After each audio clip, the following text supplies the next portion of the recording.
के बावजूद आप सब यहाँ पर उपस्थित हुए, आपका दिल की गहराई से धन्यवाद। मेरे साथ इस ब्लॉक के चेयरमैन माननीय कमल राणा जी हैं, दाई तरफ जिला परिषद सदस्य श्री भाई संजीव ठाकुर जी हैं, संगठन से महामंत्री के रूप में अजय मुखारिया जी हैं और लोक निर्माण विभाग से इस डिवीजन के एक्शन राजकुमार जी हैं। मेरे पार्टी के कुछ और भी बंधु आपके साथ हैं। मैं सभी का धन्यवाद करता हूं और इस विशेष प्रेस वार्ता में आज एक अवसर आपसे रूबरू होने का मिला है, उस पर बात रखने के लिए मैं सबसे पहले अपने प्रदेश के मुख्यमंत्री जयराम ठाकुर जी का हार्दिक धन्यवाद करता हूं कि मेरी इस विधानसभा की लाइफ लाइन कही जाने वाली मुख्य सड़क जो आलमपुर से हाथीपत्तन तक लगभग 26 किलोमीटर स्ट्रेच है, वो कई सालों से, लगभग दशकों से ये कार्य लंबित था। और जब पहली बार माननीय मुख्यमंत्री जी इस विधानसभा में आए थे तो उन्होंने एक अनाउंसमेंट इसकी की थी, इसको कन्वर्ट किया था MDR में और इस सड़क को बनाने के लिए एक घोषणा की थी। वो घोषणा पिछले कल पूरी हुई है। मैं आपके माध्यम से माननीय मुख्यमंत्री का दिल से इस बात के लिए आभार प्रकट करता हूं और साथ में हिमाचल के ही सपूत जो दिल्ली में वित्त राज्य मंत्री हैं, क्योंकि शायद आप जानते हो या ना जानते हो, ये जो मॉर्थ जो हमारी मिनिस्ट्री है, अब एक और मिनिस्ट्री में मिनिस्ट्री ऑफ फाइनेंस को भी बीच में डाला गया था और जो ये CRF जो सेंट्रल रोड फंड था उसको इंफ्रास्ट्रक्चर फंड में कन्वर्ट किया था, तो उसमें उनकी भी बहुत बड़ी भूमिका रही है। तो मैं अपनी ओर से वित्त राज्य मंत्री अनुराग ठाकुर जी का भी बहुत बहुत धन्यवाद करता हूँ। जब कभी भी आपसे मिलना हुआ इन 3.5 वर्षों में, आपका ये प्रश्न हमेशा रहता था कि इस घोषणा का क्या होगा। तो मुझे ये कहते हुए खुशी है कि जो एक प्रश्नवाचक चिन्ह इस बात पे लगता था वो आज हट गया है और हल्की हल्की कानों में एक सुगबुगाहट सी विपक्ष से भी सुनने को मिलती थी कि घोषणा मात्र घोषणा ही रह जाएगी। तो मुझे लगता है कि मेरे इस प्रदेश के मुख्यमंत्री का जो मुझे श्रेय आशीर्वाद मिलता है उसकी एक वानगी है। मैं पुनः माननीय मुख्यमंत्री का इस बात के लिए धन्यवाद करता हूं और आप जब भी मिलते थे इस विधानसभा के कुछ विकासात्मक कार्य जो मेरे दृष्टि पत्र में थे, सबसे मुख्य बिंदु यही था। और अब मैं आपको इस बात के लिए पूरी तरह से एश्योर्ड करता हूं कि आने वाले ये जो हमारा 1.5 साल का वक्त बचा है, इसके दौरान जो दृष्टि पत्र में जो बिंदुवार जो हमने अपनी प्रायोरिटीज प्राथमिकताएं दी थी, उनको पूरा करके आपको देंगे। इतनी सी बात मुझे आपसे रखनी थी और एक छोटी सी बात मैंने और आपसे ये साझा करनी है कि जब माननीय मुख्यमंत्री जी पूर्व में यहाँ पर आए थे 8 अगस्त को, लगभग 130 करोड़ की परियोजनाओं का या तो शिलान्यास हुआ या उनका शुभारंभ किया था, तो विपक्ष के पूर्व विधायक यहाँ पर कुछ कागज लेके आए तो उनको लहरा के कुछ उन्होंने ये बातें की थी कि सारी की सारी हमारे समय की है, ये इसका फायदा उठाने का प्रयास कर रहे हैं, ऐसे कुछ उन्होंने कमेंट दिए थे। मैंने उसके कभी भी प्रतिकार नहीं किया, लेकिन आपको ये विश्वास दिलाना चाहता हूं कि इससे पूर्व क्या हुआ क्या नहीं हुआ, लेकिन अपने इस कार्यकाल के दौरान विकास की एक नई गाथा हम लिख के दे देंगे। इतनी सी बात रखते हुए आपका मैं धन्यवाद भी करता हूं और मैं चाहूंगा कि मन में कोई प्रश्न हो या आप कुछ मुझसे पूछना चाहते हो इस उपलक्ष्य में, इस अवसर पर, तो मैं वो खाती हूँ आपसे।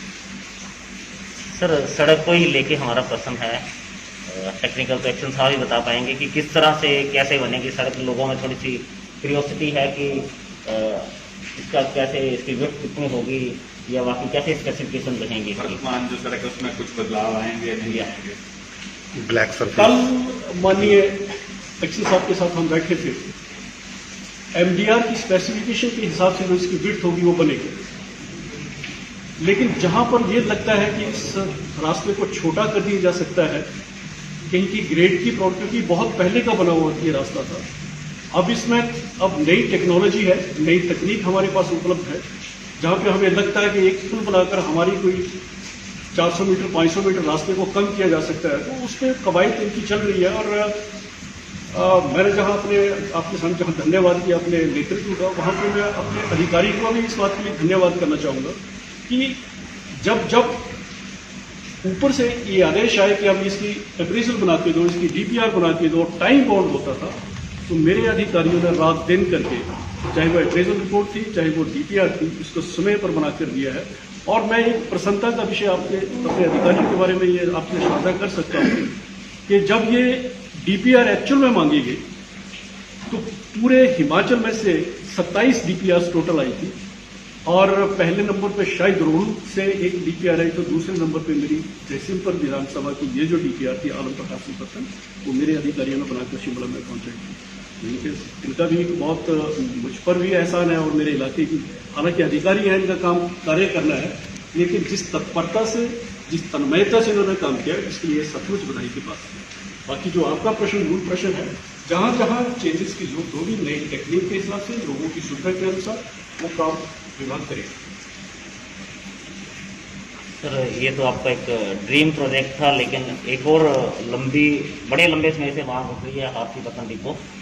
और जब मुख्यमंत्री पहली बार जयसिंहपुर विधानसभा क्षेत्र में आए थे तो उसकी उन्होंने घोषणा की थी सब डिपो की।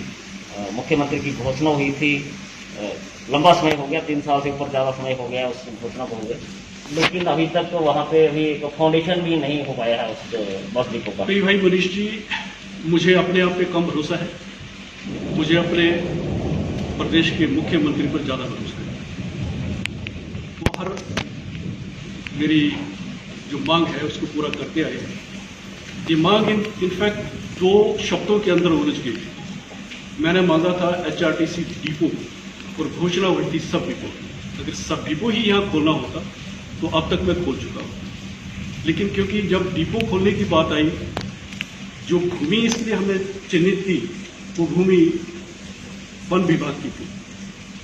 और इस दौरान आपको पता होगा कि FCA भी इस दौरान आया, FRA भी इस दौरान आया। कुछ जो हमारी प्रपोजल्स सक्षम अधिकारियों तक गई थी उनको द्वारा से वापस मुआ के वो जो एक पत्रों का या प्रपोजल्स का आदान प्रदान समय उसमें लगा, उसमें ज़्यादा समय हमारा निकला है। और उसके बाद भी आप समझो कि 1.5-2 साल से पूरा विश्व, हमारा देश और मेरा प्रदेश एक वैश्विक महामारी से लड़ रहा है। और एक बैंकर हूं, मैं कह सकता हूं कि पूरे देश की इकोनॉमी पूरी तरह से पैरालाइज्ड थी। इस हालात से देश और प्रदेश निकल कर आया है, तो मैं तो हाँ विलंब हुआ है, जो मुद्दा आप उठा रहे वो विलंब हुआ है, लेकिन जिस मेहनत से, जिस शिद्दत के साथ नेतृत्व ने इस कोरोना से लड़ाई लड़ी है, वो धन्यवाद करते हुए आपको इस बात के लिए आश्वस्त करता हूँ कि मेरा ये वादा है।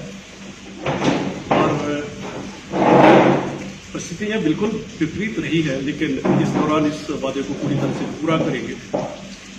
और मुझे मेरे मुख्यमंत्री ने इस बात के लिए आश्वस्त किया है, बहुत शीघ्र भगवान की अनुकंपा रही और जयराम ठाकुर जी का आशीर्वाद रहा, बहुत जल्दी आपको एक खुशखबरी इस बारे में भी सुनाएंगे।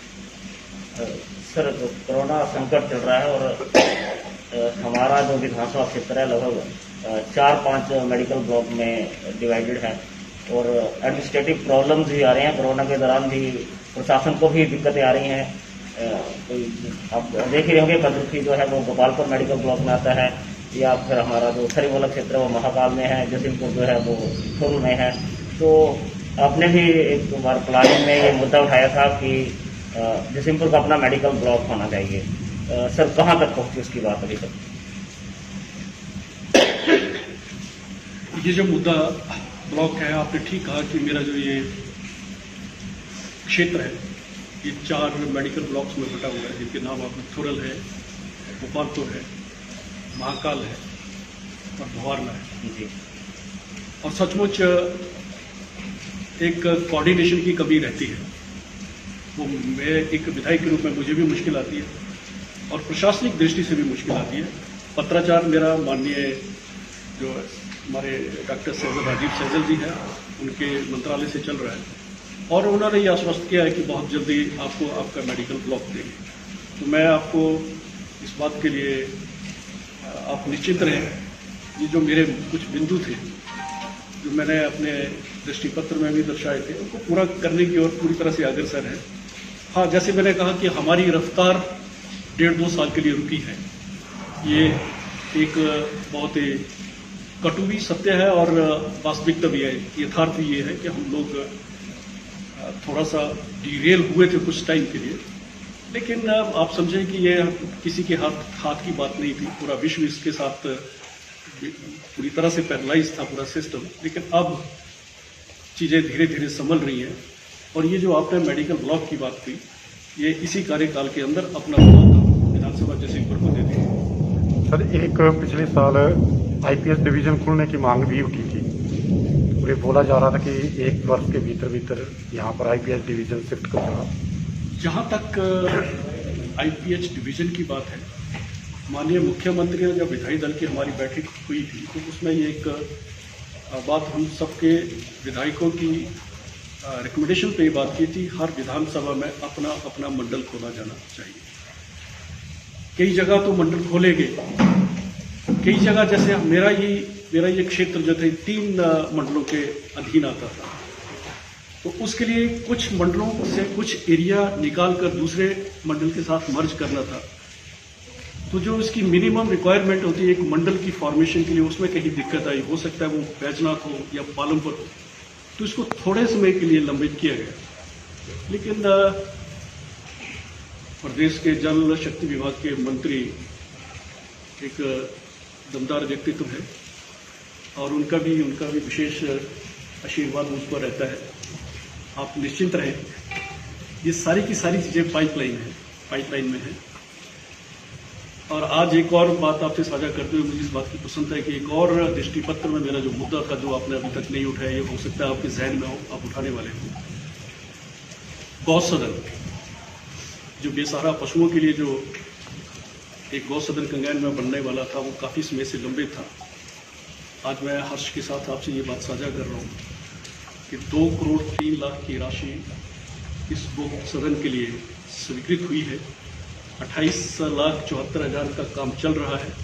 16 लाख का काम हमारा, आप कभी जहाँ वहाँ गए हो तो आप देखेंगे सुपर स्ट्रक्चर शेड्स बने हैं। और 1.5 करोड़ की राशि आज ही पीडब्ल्यूडी मंडल जयसिंहपुर को पशुपालन विभाग से आज रिमिट हुई है धर्मशाला से। और अब क्योंकि सौभाग्यवश एक्शन साहब भी यहाँ बैठे हैं और बहुत शीघ्र संबंधित विभागों की एक मीटिंग बुलाकर इसको समय अवधि के अंदर तैयार होकर जो एक पूरे इस इलाके की मैं कहूँगा थ्रेट थी हम सब के लिए, जो लोगों ने बागवानी बंद कर दी थी, कृषि के कार्य पूरी तरह से ठप हुए थे, उस पर लगाम लगेगी और एक अच्छा कॉ सेंचुरी हम अपनी विधानसभा में बनाकर बहुत शीघ्र आपको देंगे। सर, शिवा प्रोजेक्ट कुछ और क्षेत्रों में भी शुरू हो रहा है जयसिंहपुर विधानसभा क्षेत्र? शिवा के 2 क्लस्टर्स हमारे काम कर रहे हैं, त्रिला और लाहट। उसमें प्लांटेशन हमने गत वर्ष कर दी थी और लगभग 10 FLD, एक छोटे छोटे 25 कनाल के स्थान हमने चिन्हित किए हैं। 10 उन 10 पे हमारा काम चल रहा है और हमने प्राथमिकता उन स्थानों की दी थी जहां पर हमारे पास सिंचाई की सुविधा उपलब्ध है। तो 10 स्थानों पे हम वहां भी काम कर रहे थे। समझे कि लगभग 250 से 300 कनाल लैंड वहां पे भी हमारे पास है और 250 से 300 कनाल के 2 क्लस्टर जो वहाँ पे चल रहे हैं।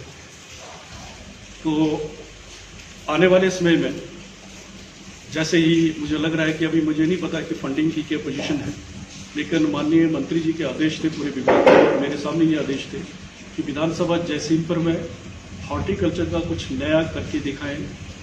तो उन्होंने मुझे भी कुछ सलाह दी थी कि हमें कैसे ये सारे काम करवाने हैं, तो मैं उसके लिए पूरी तरह से प्रयत्नशील हूँ और विभाग भी पूरी तरह से काम में लगा हुआ है। 10 FLDs और 2 हमारे जो क्लस्टर्स हैं वो पूरी तरह से 6 महीने के अंदर अंदर, और ये हो सकता है कि जो बरसात का आने वाला सीजन है जुलाई अगस्त, इसमें हम प्लांटेशन तक काम कर देंगे, उसमें प्लांटेशन हो जाए, ये सुनिश्चित करेंगे। सर हमारा ये जयसिंहपुर का हॉस्पिटल सिविल हॉस्पिटल है, और जो फैसिलिटीज़ एक सिविल हॉस्पिटल में होनी चाहिए वो आज तक शायद यहाँ पर नहीं मैं हो पाई आपसे है। पूरी तरह से इत्तेफाक रखता हूँ। मेरी विधानसभा में लगभग क्या 8 PSCs थे, 2 हॉस्पिटल्स थे, और 2 PSCs को छोड़ के कहीं भी हमारे पास डॉक्टर्स नहीं थे। 2012-13 में, इस 14 में शायद एक मेरे ही साथ लगती पंचायत भेड़ी में एक PSC था। 2017 तक उद्घाटन उस भवन का हो गया, और खेत है कि वहां पे एक PN की पोस्ट तक का पद भी सृजित नहीं किया गया था। अब मैं दावे के साथ ही बात कह सकता हूं कि जितनी भी PSCs मेरी विधानसभा के अंतर्गत पड़ती हैं, सब में डॉक्टर्स पोस्टेड हैं। एकमात्र मेरा जो हॉस्पिटल है ये खुद भी बीमार था, अभी मेरे पास 4 डॉक्टर्स हैं, और 2 डॉक्टर्स हमारे गायनोकोलॉजिस्ट और एक MD यहाँ से पहले पोस्टेड थे, लेकिन वो हायर स्टडीज को परस्यू करने के लिए यहाँ से अब गए। तो मेरे ध्यान में भी है, मेरे मुख्यमंत्री के ध्यान में भी, और मेरे स्वास्थ्य मंत्री के भी ध्यान में है, और आप भी इस मुद्दे को प्रमुखता से आज दिन तक उठाते रहे, विश्वास रखें। अब तक इस शायद, और आप इस बात से मुझसे पूरी तरह से मेरे साथ सहमत होंगे कि ये जो प्रोफेशनल स्टाफ है, हिमाचल में आपके पास 2 कॉलेजेस थे और सचमुच बहुत बड़ा टोटा था, लेकिन केंद्र और प्रदेश सरकार के अथक प्रयासों से आज के दिन हमारे पास 6 मेडिकल कॉलेज हैं, और आने वाले 2-3 सालों के अंदर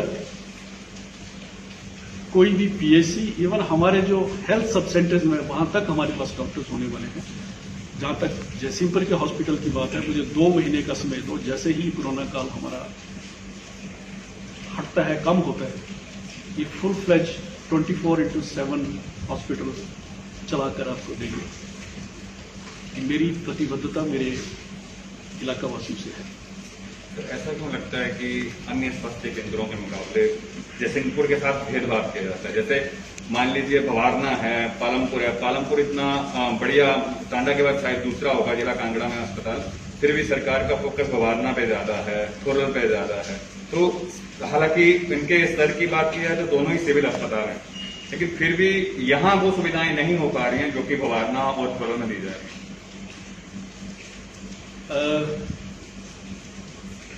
कहीं ना कहीं कहीं ना कहीं ऐसा लगता नहीं है कि स्वास्थ्य सेवाओं या स्वास्थ्य सुविधाओं के मामले में सुलह हमारा पड़ोसी विधानसभा की तरह उसके मुकाबले भेदभाव हो रहा है? नहीं, मैं भेदभाव शब्द तो मैं प्रयोग में नहीं लाऊंगा, लेकिन एक बात के लिए मैं आपसे सहमत हूं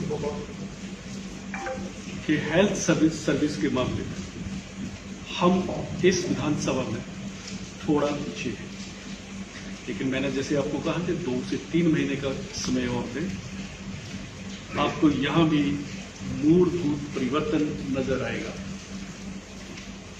हॉस्पिटल की बिल्डिंग, एक PSC की बिल्डिंग थी, उसका कार्य प्रगति पे है, और एक्शन साहब यहाँ बैठे हैं। 31 दिसंबर हमने इसकी कंप्लीशन की डेट दे के रखी है।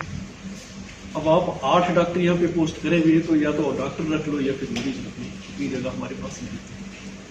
तो ये हॉस्पिटल हमारा बहुत जल्दी बनकर तैयार होगा, और जैसे मैंने कहा डॉक्टर्स की पोस्टिंग की जहां तक बात है, 2 से 3 महीने का समय दो, अच्छी स्वास्थ्य सेवाएं, मैंने 3 से 4 मुद्दों पे ही मुझे जो ये मेरा पहला कार्यकाल है और ये बात करते हुए बिल्कुल भी मैं संकोच नहीं करूंगा कि 1 साल हमारा जो था वो काम सीखते और करते करते बीता था। 1 साल की जो अभी आपको थोड़ी सी प्रोग्रेस दिखने लगी है, ये 1 साल की प्रोग्रेस है। 1.5 साल से तो हम सब अपने अपने घरों में कैद थे। अच्छी स्वास्थ्य सेवाएं, अच्छी शिक्षा, अच्छी सड़कें और शुद्ध जल, सभी इलाका वासियों को हम दे पाएंगे, इसके लिए मैं पूरी तरह से प्रयत्नशील हूं। और मैं आपको आश्वस्त करता हूं कि हम इन चारों ही चीजों पे खरा उतरेंगे। थोड़ा सा मुझे समय इसके लिए और चाहिए। धन्यवाद। आपका बहुत बहुत धन्यवाद।